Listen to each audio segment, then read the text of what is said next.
오늘은 청지기 헌신 예배로 드리는데, 사실 우리 목사님이 소개해 주신 것처럼 제가 안식년 기간입니다. 그래서 설교를 제가 한 6개월 만에 설교를 하는 것 같아요. 물론 설교 준비도 6개월 만에 설교 준비를 처음 해봤는데, 저도 낯설지만 저희 아내도 굉장히 낯설 거예요. 설교하는 모습이. 6개월 동안 제가 27살에 목사가 되고 벌써 한 30년 지나는 동안에 거의 한 주도 빠짐없이 설교를 하고 목회를 했는데요. 이렇게 안식년을 갖게 된 것이 처음, 중간에 제 뜻과는 상관없이 가끔 쉰 적은 있지만 처음인 것 같습니다. 그래서 우리 아내도 제가 낯설고 설교하는 저도 좀 이 자리가 낯설고 그런데요. 뭐 어떡하겠습니까? 여러분도 낯설겠지만 오늘만 보고 내일부터 안 보면 되는 거니까 오늘 제가 받은 은혜를 여러분들과 함께 나누고, 그리고 그 은혜를 가지고 특별히 청직이 되시는 분들은 결단하는 시간, 그 밖에 우리 참된교회 성도들은 주일 예배 때 받은 은혜를 또 한 주간 동안 이어갈 수 있는 그러한 시간이 되었으면 좋겠습니다. 성경에 나오는 인물 가운데 위대한 인물이라고 꼽을 수 있는 사람들이 많지요. 여러분에게 위대한 인물 한 사람을 꼽으라고 한다면 여러분 어떤 사람을 꼽으시겠습니까? 제가 청지기 헌신 예배가 누구를 대상으로 하는 거냐라고 목사님한테 여쭤봤더니 집사님 이상이라고 그러더라고요. 우리 집사님들 한번 손 한번 들어보시겠어요? 잠깐만, 제가 좀 봐야 되니까. 제가 지금 손 들게 한 이유가 있거든요. 뭘 물어보려고 하는 건데, 내리십시오. 우리 두 분 계신데 제가 부부를 찾았습니다. 부부 맞죠? 아닌데 같이 있는 건 아니죠. 네. 그죠? 성경에서 위대한 인물을 꼽으라고 한다면 우리 집사님은 누구 꼽으시겠어요? 바울이요. 우리 집사님은요? 욥. 혹시 집사님 머릿속에는 손예진이 있고 집사님 머릿속에는 현빈이 있지는 않은지 모르겠어요. 그래서 우리가 결혼한 게 혹시 불시착은 아닌가 이런 생각을 가질런지 모르겠습니다만 우리가 막상 이렇게 물어보면 막상 떠오르는 게 쉽지가 않아요. 그죠? 위대한 인물이 많은 것 같은데 우리 집사님들은 벌써 탁 바울이 나오고 탁 욥이 나오고 그러는 걸 보니까 훌륭하신 집사님 같아요. 헌신 예배 안 드려도 충분한 청지기가 되리라고 저는 생각을 합니다. 근데 대부분 우리가 위대한 인물을 꼽으라고 할 때 그 인물을 떠올리는 이유는 그 인물이 모든 면에서 완벽하기 때문이라 아닙니다.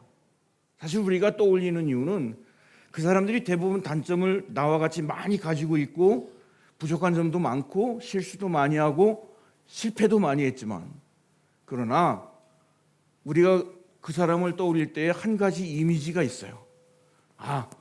저 사람은 저런 면에 있어서 참 괜찮다, 훌륭하다. 저 사람은 저런 면에 있어서만은 참 열심히 했구나 라고 여겨지는 그러한 이미지, 그러한 면이 우리가 그를 위대한 사람이라고 꼽는 이유죠.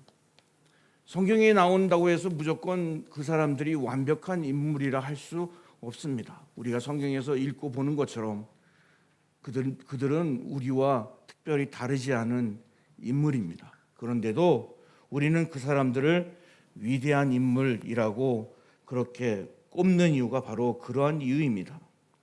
저는 가끔 나중에 천국에 가서 제가 이렇게 말씀드리면 목사님 어떻게 확신합니까? 그러는데 저는 그냥 믿어요. 천국에 가서 주님 앞에 섰을 때에 주님이 뭐라고 하실까 그런 생각을 가끔 합니다. 그러면서 제 모습을 돌아보면 자신감이 이렇게 막 올라가기보다는 자신감이 좀 없어지는 그러한 경험을 하게 되죠. 그럼에도 불구하고 다시 기운을 차리는 것은 나중에 주님 앞에 섰을 때 그러한 기대가 있기 때문입니다.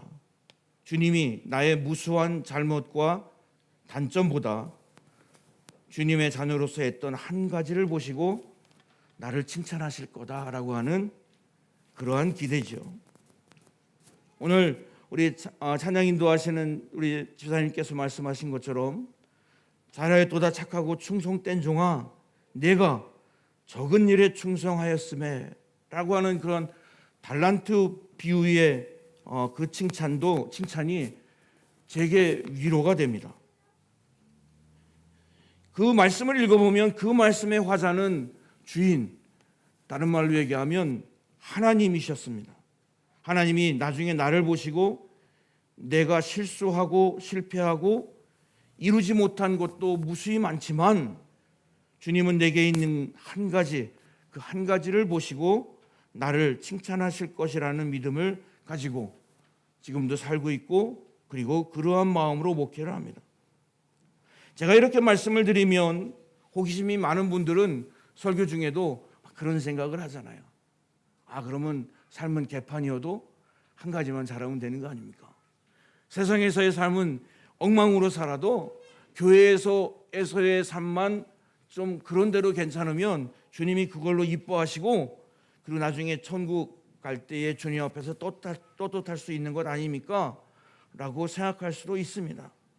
그런데요, 살아보면 그게 그렇지 않더라고요. 내가 소중하게 여기는 한 가지를 잘하려고 하면 때로는 많은 것을 희생해야만 그 한 가지를 잘할 수 있더라고요. 때로는 내가 원하는 것, 내가 좋아하는 것을 포기해야만 그거 한 가지를 잘하는 것이 우리의 인생 혹은 우리의 신앙생활임을 깨닫습니다. 아브라함은 그렇게 믿음의 조상이 되었어요. 좋게 말해서 믿음의 조상이지 사실 아브라함은 믿는 것밖에 모르는 사람이었습니다.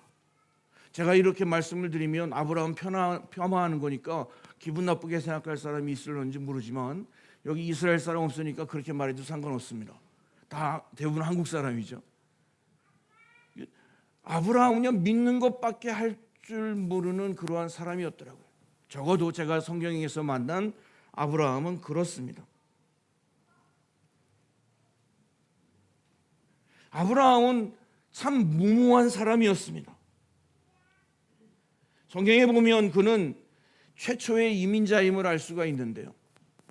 그래서 요즘 젊은이들 말하는 것처럼 아브라함은 적어도 이민자에게 있어서 우리 이민자 사회 속에 있어서는 까임 방지권이 있는 분이에요. 까임 방지권.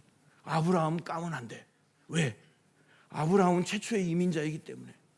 여러분 시민권을 얻은 분이 있죠. 시민권을 얻으면 한국 국적이 소멸되고 뉴질랜드 국적을 얻는 거 아니겠습니까? 그러면 족보를 새로 써야 돼요.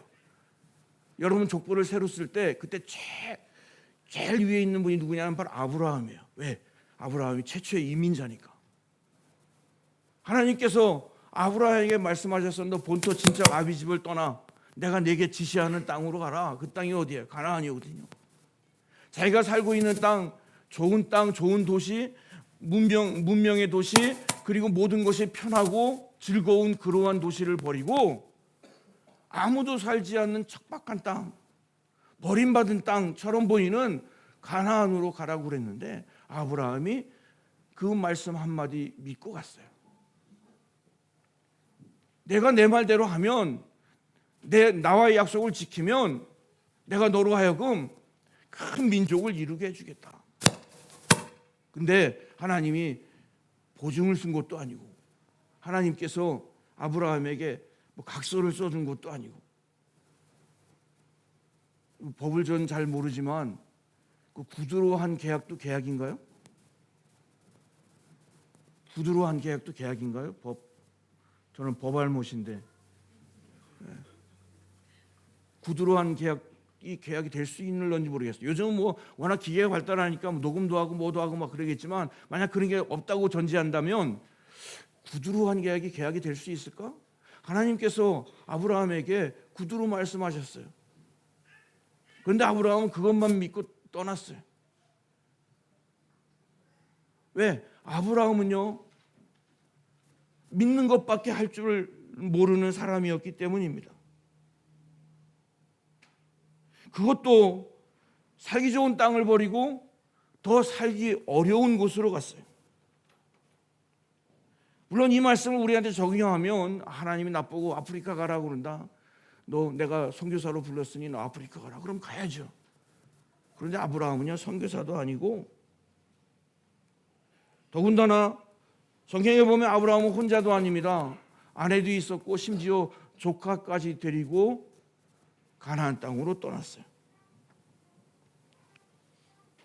어떻게 보면 대단히 무책임한 가장이라고 할 수가 있습니다.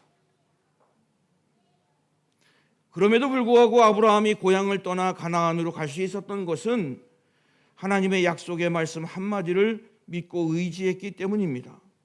믿는 것밖에 할 줄 몰랐던 아브라함은 요즘 말로 얘기하면 딱 사기당하기 좋은 캐릭터잖아요. 사기당하기 좋은 캐릭터. 왜? 너무 잘 믿어주니까. 그런데 그래서 아브라함은 나중에 조카 롯에게 뒤통수를 맞기도 했지만 결국 아브라함은 믿음의 조상이 되었습니다. 단점이 많은 사람이었지만. 오늘 청지기 예배를 드리는 것은 모든 성도들, 그리고 특별히 청지기로 부름받은 우리 성도들, 다른 것은 몰라도 이것만은 잘하는 성도가 되었으면 좋겠다라고 하는 그러한 마음을 가지고 말씀을 준비했고요. 그리고 오늘 이 시간에 여러분이 그러한 결심을 했으면 참 좋겠습니다. 그 결심은 꼭 거창한 것이 아니어도 좋습니다. 왜냐하면 하나님은요, 발굴하시는 하나님이에요. 나의 무수한 단점, 나의 무수한 그러한 모자람 속에서 하나님은 그 속에서 기필코 칭찬거리를 찾아주시는 하나님이심을 저는 삶 속에서 경험하기 때문입니다. 그리고 그것을 끄집어내서 우리를 칭찬해 주십니다. 내가 적은 일에 충성했구나. 착하고 충성된 종아. 여기서 적은 일이라는 표현은요, 내 기준으로, 인간의 기준으로 볼 때에 적은 일이지만 하나님은 그 적은 일을 매우 귀하게 여기시고 나를 충성된 종이라고 여겨주신다라고 하는 거죠. 그것이 저는 은혜라고 하는 것을 믿습니다. 서두에 말씀드린 마태복음 달란트 비유는 마태복음 25장에 나오는데요. 우리는 이 비유를 많이 읽고 많이 들었을 것이라고 생각합니다. 그런데 혹시 여러분 이 달란트 비유를 읽거나 들으면서 왜 달란트일까? 왜 달란트일까? 여러분 혹시 그런 생각 해보신 적 있습니까? 왜 달란트 비유일까? 화폐 단위가 달란트만 있었던 것이 아니라 다른 화폐 단위도 많이 있었는데 왜 예수님께서는 달란트 비유라고 말씀하셨을까? 여러분, 한 달란트가 얼마 정도의 가치를 가지고 있는지 아시는 분이 있을 겁니다. 당시 기준으로 계산을 하면 한 달란트는 6천 데나리온 정도가 된다고 하는데 보통 당시의 노동자의 하루 품삯이 1데나리온이었다고 합니다. 그렇다고 한다면 한 달란트는 노동자가 1년 동안 열심히 일하면 360일 다 일할 수 없으니까 한 300일 정도 일한다고 우리가 보통 계산하는데, 그렇게 따지면 노동자의 20년 품삯이 한 달란트예요.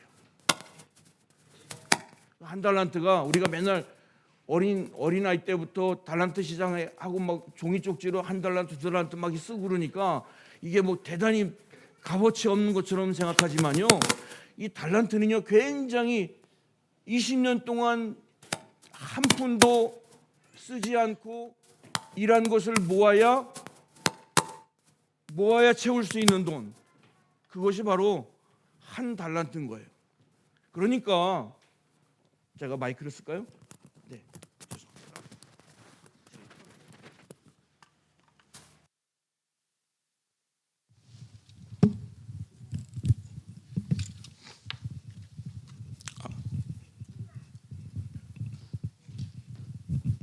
맞나요? 예.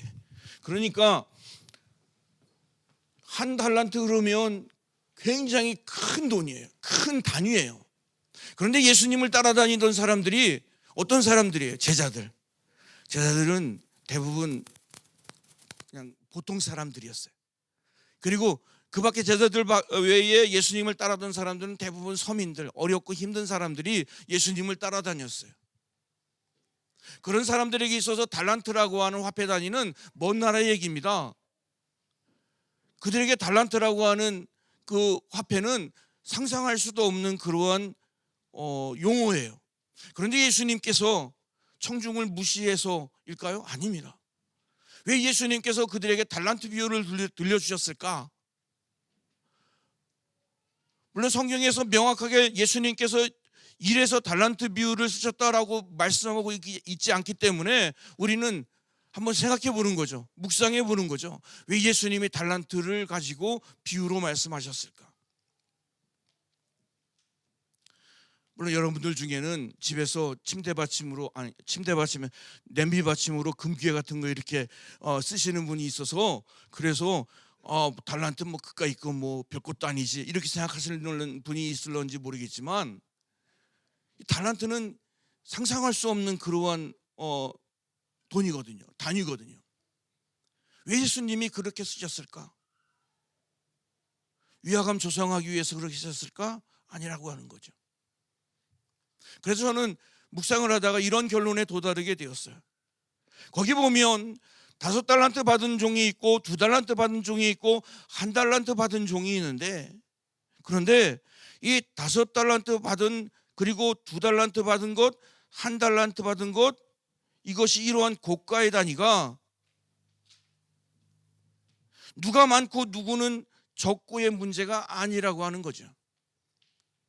이미 어떤 수준을 넘어선, 그러니까 당시에 말씀을 듣는 서민들, 태어나서 죽을 때까지 달란트라고 하는 것을 만져보지도 못하고 그리고 경험해 보지도 못할 사람들에게 달란트를 비유로 말씀하시는 것은 예수님이 말씀하시는 이 비유의 중대함을 말하기 위함도 있겠지만, 다른 쪽으로 보면 여기에 등장하는 5달란트, 2달란트, 1달란트는 누구는 많이 주고 누구는 적게 주고의 그러한 차원이 아니라고 하는 것입니다.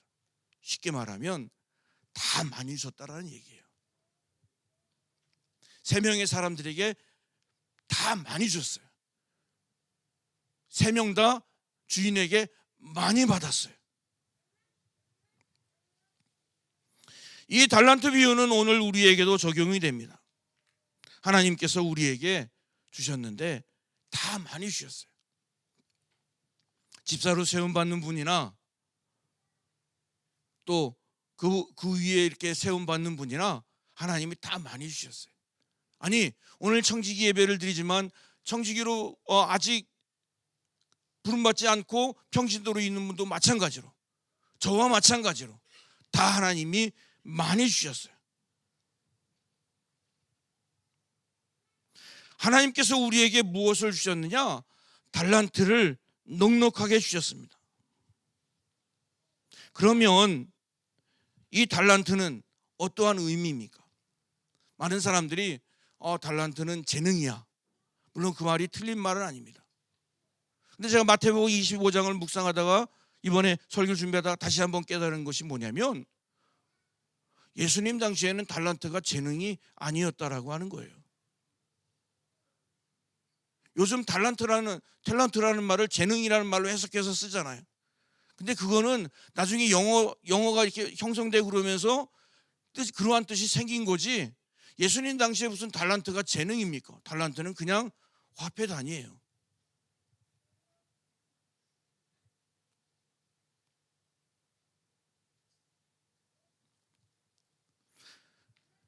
많은 사람들이 달란트를 재능이라고 생각하니까 평생 하나님이 나에게 주신 재능이 무엇일까? 목사님이 집사님 이번에 뭘로 좀 헌신했으면 좋겠습니다. 그건 저한테 제 달란트가 아닌 것 같습니다.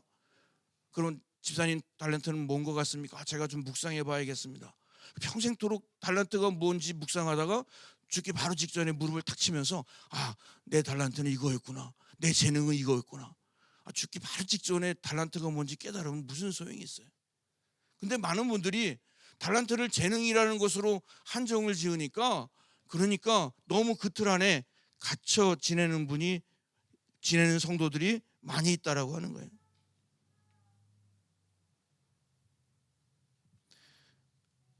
평생 하나님이 내게 주신 재능이 무엇일까 생각만 하다가 나중에는 생각이 안 나니까 나는 재능이 없구나. 하나님이 나에겐 달란트를 안 주셨구나.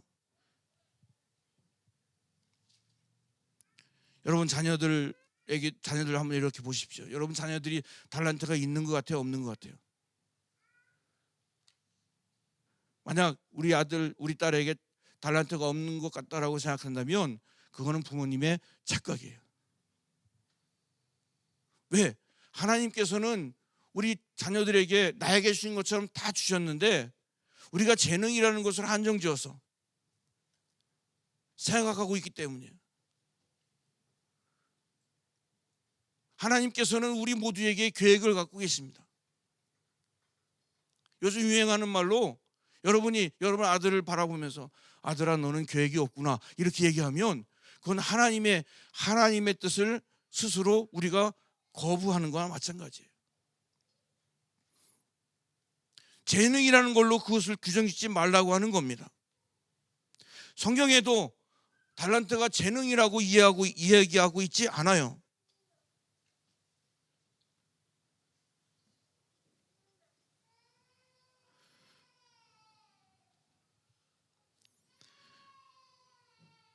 평생토록 내 재능이 무엇인지 그것만 생각하다가 주님께서 나에게 손 내미시고 주님께서 나에게 말씀하시고 주님께서 나에게 기회를 열어주셨음에도 불구하고 내 재능이 무엇인지 연구만 하다가 나중에 내가 왜 그걸 몰랐을까라고 후회하는 그러한 분들이 되지 않았으면 합니다. 왜 우리는 하나님의 풍성한 은혜를 입은 사람인가? 그건 너무나 명확하잖아요. 왜? 주님께서 나를 구원해 주셨기 때문입니다.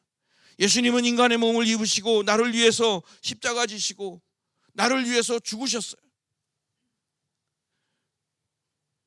그것만으로 끝난 것이 아니라 예수님께서는 사망과 죄의 권세를 이기시고 부활하셨어요. 우리의 소망이 되셨어요. 예수님께서 나를 위해서 죽어주심으로 그리고 부활하심으로 우리에게 그러한 큰 은혜를 주셨어요. 우리는 모두 하나님의 은혜를, 하나님의 달란트를 입은 사람들입니다. 다 달란트를 받은 사람들입니다. 내가 만져볼 수도 없는 천문학적인 그러한 은혜를 입은 사람들입니다. 5달란트를 받았든 2달란트를 받았든 1달란트를 받았든 그것은 중요한 것이 아닙니다. 그것은 차이가 아니라 다양성, 즉 다름이기 때문입니다. 다른 말로 하면 나만을 위해서 주신 하나님의 은혜가 내게 있다라고 하는 거예요. 그러므로 달란트를 인간의 재능으로 한정짓지 마십시오. 달란트라고 하는 것은 비밀스러운 것이 아닙니다. 평생토록 나의 달란트가 무엇인지 연구할 대상이 아니라고 하는 것입니다. 내가 하나님의 은혜를 입었으니 그 은혜에 감사해서 내가 할 수 있는 것을 하면 그것이 달란트가 되는 거예요. 저는 그래서 올해 청지기로 부름받은 여기에 모여있는 여러분들, 여기에 오늘 예배 참석해서 특송하고 그리고 예배 참석해서 헌신문 함께 읽은 분들, 특별히 이분들은 하나님의 달란트 청지기로 부름받은 분임을 믿습니다. 그러면 내가 집중해야 될 달란트는 무엇일까? 사실 오늘은 먼신 예배 그러니까 기합을 팍 불어넣고 그 다음에 군기를 확 잡고 그래가지고 아싸 내가 뭐 올 한 해 내가 뭔가 하리라 뭐 이렇게 힘을 기합을 불어넣는 그러한 시간이 뭐 돼야 된다라고 생각하는지 모르겠지만 그런 분들한테는 참 죄송합니다. 왜냐하면 저는 기합을 넣기 위해서 온 것이 아니라 기합을 빼기 위해 왔거든요. 성도들이 잘 하는 말이 있는데 그 말 중에 하나가 뭐냐면 나보다 나를 더 잘 아시는 주님이라는 그러한 표현이 있습니다. 이 표현은 내 어려운 속사정이나 남에게 말 못할 그러한 고민들까지도 심지어는 내가 미처 인지하지 못하는 사실까지도 주님께서 아시고 계신다라고 하는 그러한 뜻이라고 볼 수 있는데요. 그런데 이 표현을 한 걸음 더 들어가면 사실 좀 무서운 말이기도 합니다. 왜 그렇습니까? 만약 어떤 사람이 여러분 집안의 곳곳에 다 카메라를 장치해서 한국은 뭐 가는 곳마다 무슨 몰래 카메라가 있어서 굉장히 조심해야 된다라고 그러는데 뭐 뉴질랜드도 그런 영향을 받는 것 같아요. 공중화장실 가면 뉴질랜드도요. 이제는 공중화장실 가면 구멍이란 구멍에다 다 휴지로 막 막아놨더라고요. 그러니까 그러한 공포가 뉴질랜드에도 오는. 근데 한국은 너무너무 심한가 봅니다. 그런데 만약에 어떤 사람이 내 집안에다 곳곳에다가 다 몰래 카메라를 막 도청 장치를 다 해놓고선 내 일거수일투족을 속속들이 다 안다라고 한번 생각해 보십시오. 얼마나 무서운 일이에요. 어딘가에 어느 골방에서 무선 카메라를 통해서 내 행동하는 것, 말하는 것 다 지켜본다고 한번 생각해 보십시오. 되게 무서운 일이잖아요. 아닌가요? 무서운 일 맞죠? 그죠? 누군가 나를 지켜보는 게 막 희열이 느껴지고 뭐 이런 분은 없죠? 되게 무서운 일입니다. 그런데 예수님 우리가 잘 아는 표현처럼 나보다 나를 더 잘 아시는 주님이라는 표현을 쓰죠. 누가 나를 지켜본다고 한다면 내가 뭐 커다란 잘못이 있어서가 아니라 나를 지켜본다라고 하는 그 사실만으로도 무섭고 나를 지켜본다라는 나를 속속들이 다 안다는 사실만으로도 그게 굉장히 불안해지잖아요, 우리는. 그런데 주님이 나를 그렇게 아신다라고 하는 거예요. 다행스러운 것은 주님께서 심지어 나보다 나를 더 잘 아시는데 그나마 위로가 되는 것은 자비로우신 주님께서 나를 너무나 잘 아시기 때문에 나에게 큰 기대를 안 하신다는 거예요. 오늘 청지기로 부름받은 여러분, 내가 청지기로 올 한 해 내가 뭐 위대한 업적을 이루겠다. 목사님 그런 생각을 갖고 계시겠지만 그러나 하나님은 그렇게 큰 기대를 안 하세요. 왜? 나를 너무나 잘 알고 있기 때문에.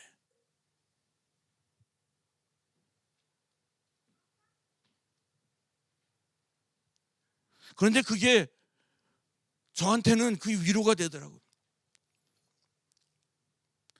나의 한계와 나의 부족함과 나의 연약함을 주님이 너무너무 잘 아시기 때문에 하나님이 나에게 내가 할 수 있는 만큼의 기대를 갖고 있구나.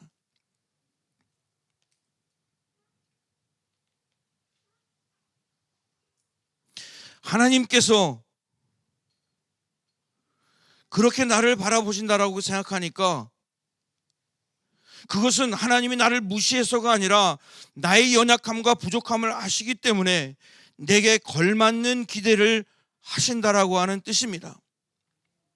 그러므로 청지기는 내가 할 수 있는 것을 하는 것입니다.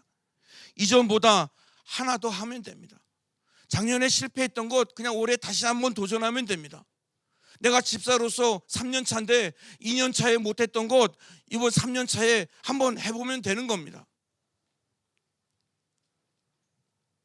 중간에 포기했던 것 다시 시도해 보면 됩니다.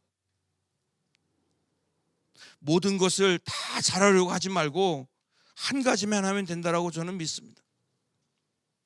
저는 그것이 나의, 김 집사의, 박 집사의 브랜드를 만드는 일이라고 저는 생각을 합니다. 마치 믿음의 조상 아브라함처럼. 아브라함이 뭐 대수인가요? 그 사람은 믿는 것밖에 할 줄 몰라서 그냥 믿음의 조상이 된 거예요. 내가 내 브랜드를 가지면 여러분 큰 그림을 걱정하지 마십시오. 김집사 박집사가 하나의 작은 조각이 돼서 자기 그 조각으로서 내 모습을 가지면 그 퍼즐은 하나님이 맞추시는 거예요. 큰 그림은 하나님이 맞추시는 거예요. 나는 작은 조각으로서 내 역할에 내 브랜드를 갖기만 하면 됩니다. 우리 엄마는 이걸 잘해요. 우리 아빠는 이것을 잘해요. 라고 말하는 거기부터 시작하면 되는 겁니다. 오늘 말씀을 보면 마리아가 그랬습니다.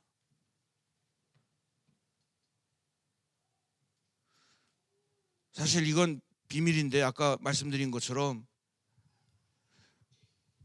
저는 오늘 목사님에게 설교 부탁을 받고 준비하면서 여러분 의욕을 넘치게 오늘 설교를 오늘 예배를 통해서 의욕이 막 넘쳐나야 되는데 의욕이 넘치게 하려는 것보다 의욕을 사실 빼려고 제가 여기 왔거든요.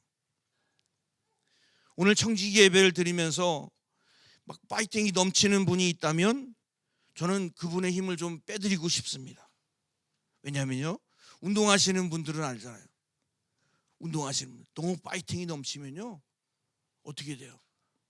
남도 다치고 자기도 다쳐요. 왜? 자기의 능력은 이만큼인데 그 능력 안에서 일해야 되는데 뛰어야 되는데 너무 파이팅이 넘치면 막 그 능력 이상으로 뛰는 거예요. 그러면 자기도 다치고 남도 다쳐요. 저는 이민 목회를 하면서 파이팅 넘치는 분들을 너무 많이 만났어요. 그래서 막 초반 한 얼마 동안은 정말 교회를 씹어 삼킬 만큼 그렇게 열심히 하시더라고요. 그런데 좀 시간이 지나니까 그 사람 때문에 다른 사람이 다치는 거예요. 근데 거기서 끝나는 게 아니에요. 결국은 자기도 다쳐요. 공동체가 깨져요. 공동체가 아파집니다.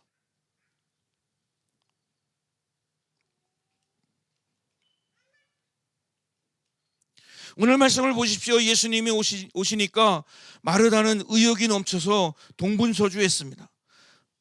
마르다에 비하면 마리아는 어떻습니까? 매우 이기적으로 보이잖아요. 그런데 오늘 말씀에는 뭐라고 나와 있냐면 예수님께서 마리아를 칭찬하셨어요.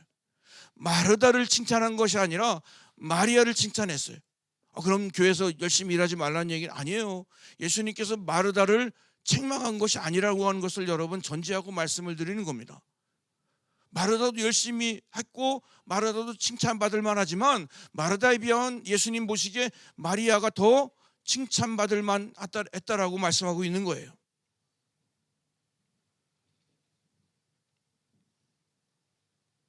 여러분 우리가 주님의 일을 할 때 너무 파이팅이 넘치다 보면 다른 사람이 하는 것이 못마땅해 보이게 됩니다.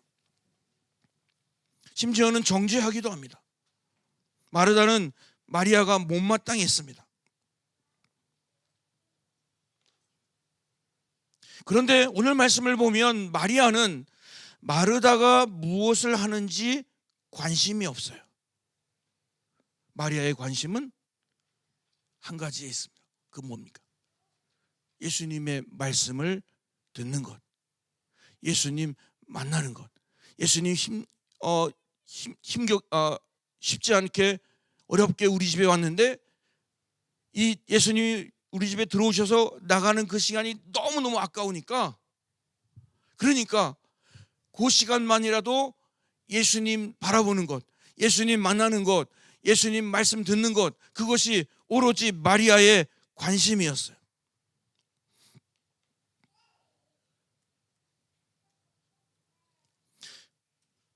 여러분, 그것이 마리아의 달란트였고 마리아는 거기에 집중했습니다.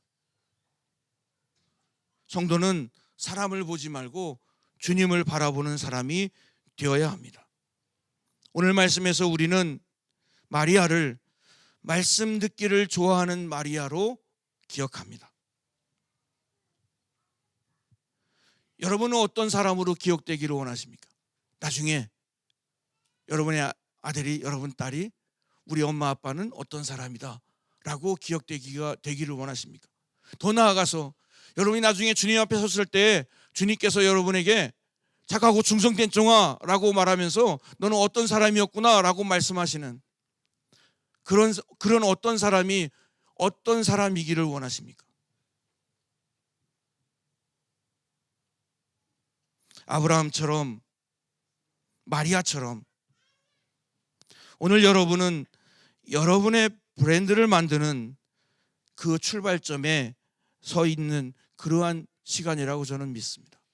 이 시간에 여러분들이 주님 앞에 예배하고 결단하면서 여러분이 할 수 있는 그 한 가지로 여러분의 브랜드를 만드시는, 아무개 집사님은 뭐 하는 집사님이야?